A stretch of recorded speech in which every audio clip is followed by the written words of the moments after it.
अंग्रेजिन बहू और उसकी भोली सास माधवी अपने पति रमेश और अपने बेटे अजय के साथ रहा करती थी।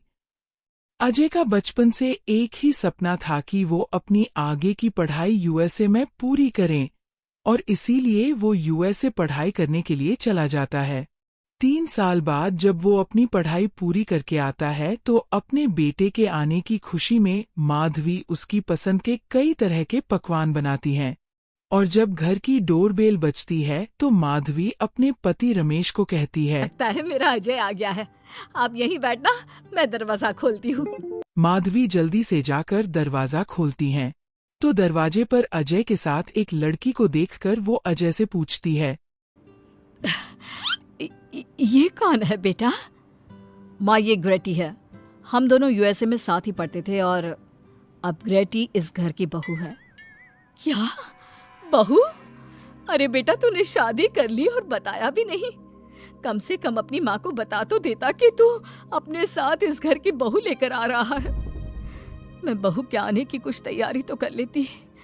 कोई बात नहीं बहू, यही रुक, मैं अभी तेरे लिए पूजा की थाल लेकर आती हूँ। मॉम, आप अपनी ये फॉर्मेलिटीज बाद में पूरी कर लेना। I'm so tired right now.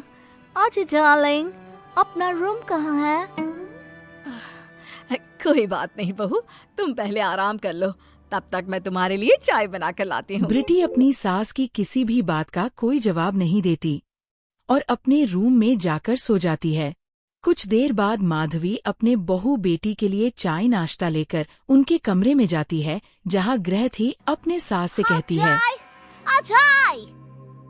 क्या हुआ ग्रेटी? अपनी मॉम को बोलो कि अब ये जब भी हमारे कमरे में आए तो नॉक करके आए। आपसे मैं ऐसा ही करूंगी बहू। वो तो आज ही तुम दोनों आए हो तो मुझे लगा थक गए होंगे, इसलिए जल्दी जल्दी मैं ऐसे ही चाय नाश्ता लेकर आ गई। वो क्या है ना, अजय जब भी बाहर से आता है तो आते ही चाय मांगता है, बस इसीलिए मैं ना ये चाय यहाँ रख देती हूँ, पी लेना, अदरक वाली चाय है। ये बोलकर माधवी वहाँ से जाने लगती है। तभी अपनी सास से कहती है, जाते हुए अपनी साथ अपनी ये चाय भी ले जाओ, क्योंकि अजय अब चाय नहीं पीता। हाँ माँ, जब से मैं यूएसए गया हूँ तब से मैंने चाय पीनी छोड़ दी है। अब एक काम करो, हम दोनों के लिए कॉफी ले आओ, मैं सच में बहुत ज्यादा थक गई हूँ। अरे ठीक है, ला देती हूँ। अच्छा बेटा, तुम्हारे मम्मी पापा इंडियन है या फिर वही अंग्रेजी है? मेरे मम्मी पापा इंडियन हैं, पर मैं शुरू से यूएसए में रही हूँ, इसलिए मैं खुद को अंग्रेज़ी मानती हूँ। वैसे अब जल्दी से जाकर मेरे लिए कॉफी लेकर आओ, और मेरे बारे में इतना ज्यादा इंक्वायरी करने का जरूरत नहीं है। अरे हाँ हाँ, अभी लाती हूँ। वैसे बहू, मैं तुम्हें ना इंडिया के सारे तौर तरीके सिखा दूंगी। अरे क्या हुआ, तुम्हारी परवरिश अगर यूएसए में हुई है हाँ तो इंडियन ही ना। आपसे ज्ञान नहीं मांगा है, अब कुछ देर के लिए हम दोनों को अकेला छोड़ दो प्लीज। हाथ छोड़ता है। अपनी बहू की बात सुनकर माधवी वहाँ से चली जाती है। माधवी का उतरा हुआ चेहरा देखकर रमेश माधवी से कहता है, हमने इस नालायक को बाहर पढ़ने के लिए भेजा था और इसने क्या किया, बाहर से अंग्रेजन बहू उठाकर ले आया।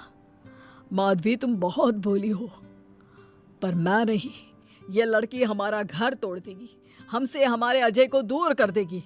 देखा, आते ही कैसे रोब झाड़ रही है, जैसे तुम इस घर की नौकरानी हो। तुम उसको बोलो कि तुम इस घर की मालकिन हो और उसकी सास हो, वो वही करे जो तुम कहोगी। अरे आप बेकार में ही गुस्सा हो रहे हैं। बहू यूएसए की है, यहाँ नई नई आई है, उसको यहाँ के तौर तरीके नहीं पता, और वो मुझे अपनी माँ मानती है, तभी तो अपने नखरे दिखा रही है। वैसे भी ना बहू बेटी दोनों बराबर ही होती है। माधवी, कौन सी बेटी अपनी माँ से ऐसे बात करती है जैसे तुम्हारी बहू कर रही है? मैं बस तुम्हारे कहने पर चुप हूँ, वरना मैं अपने बहू बेटों को आज ही घर से निकाल देता। यह कहकर रमेश वहाँ से चला जाता है। ऐसे ही कुछ दिन बीत जाते हैं और ग्रेटी अपनी बेचारी भोली भाली सास पर अत्याचार करती रहती है। ग्रेटी अपना सारा काम अपनी सास से करवाती और उसी को भला बुरा सुनाती। ऐसे ही एक दिन माधवी कपड़े धो रही होती है और ग्रेटी माधवी को सताने के लिए अपने सारे कपड़े लाकर से देती है मॉम्स, और कहती है, ये मेरे कुछ कपड़े हैं, जरा इन्हें भी धो दो। इतना बोलकर ग्रेटी तैयार होकर घर से जाने लगती है। तभी माधवी उससे कहती है, बहू, आज तुम्हारे ससुर के दोस्त के घर में एक छोटी सी पार्टी है। उन्होंने सह परिवार बुलाया है। मैं चाहती हूँ कि तुम और अजय भी आज हमारे साथ वहाँ चलो, और आज ना साड़ी पहनना। मॉम, अभी मैं क्लब जा रही हूँ, रात को मुझे टाइम मिलेगा तो आपके साथ चली जाऊंगी, पर साड़ी बारी नहीं पहनूंगी। ये कहकर वो वहाँ से चली जाती हैं। शाम हो जाती है। सब ग्रेटी के घर आने का इंतजार करते हैं और इस वजह से कोई भी पार्टी में नहीं जा पाता। इंतजार करते करते रात के 12 बज जाते हैं। 12 बजे रात को ग्रेटी नशे की हालत में जख्मी कराती है। अपनी बहू के लगी चोट देखकर माधवी परेशान हो जाती है और जल्दी से ऑफर स्टेट का बॉक्स लेकर अपने बहू के सिर पर पट्टी करती है। एक माँ की तरह प्यार करते हुए वह अपनी बहू से तुझे कहती चोट है, कैसे लग गई बेटा? मैं घर आ रही थी, एक बाइक वाले से मेरी चक्कर हो गई। कोई बात नहीं बेटा, कल सुबह होते ही तुझे अपने फैमिली डॉक्टर के पास ले जाऊंगी। अच्छा, अब तू ना आराम कर, मैं तेरे लिए अभी हल्दी वाला दूध लेकर आती हूँ। माधवी, मैंने तुम्हें पहले ही समझाया था, ये अंग्रेजन हमारे घर के लिए ठीक नहीं है, पर तुमने मेरी एक नहीं मानी। अब देख लो, आज इस अंग्रेजन बहू की वजह से सारे मोहल्ले में हमारी नाक कट गई है।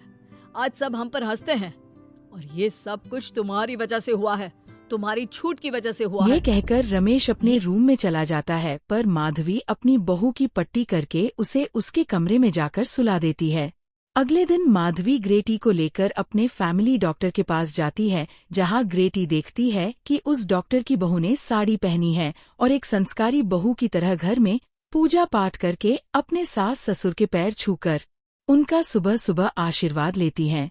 डॉक्टर की बहू को देखकर ग्रेटी को अपना बर्ताव याद आता है और उसे एहसास होता है कि वो अपनी बोली और मासूम सांस के ऊपर कितना अत्याचार करती है, पर फिर भी माधवी सबसे लड़कर हमेशा उसका साथ देती है।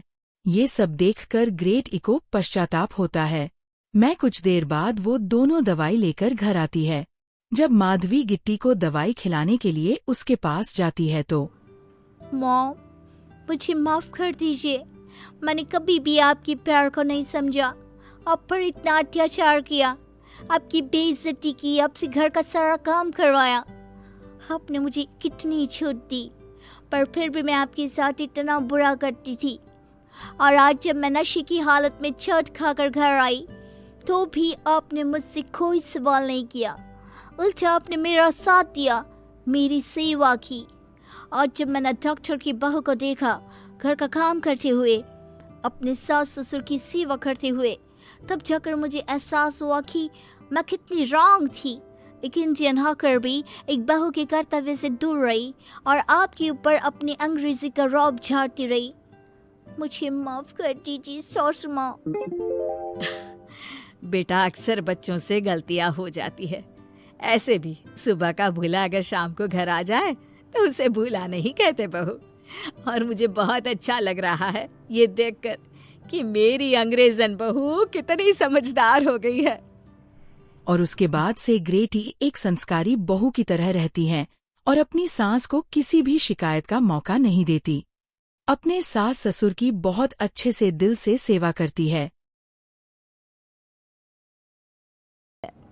Thanks for watching. सब्सक्राइब जरूर करें। मिलते हैं नेक्स्ट वीडियो में।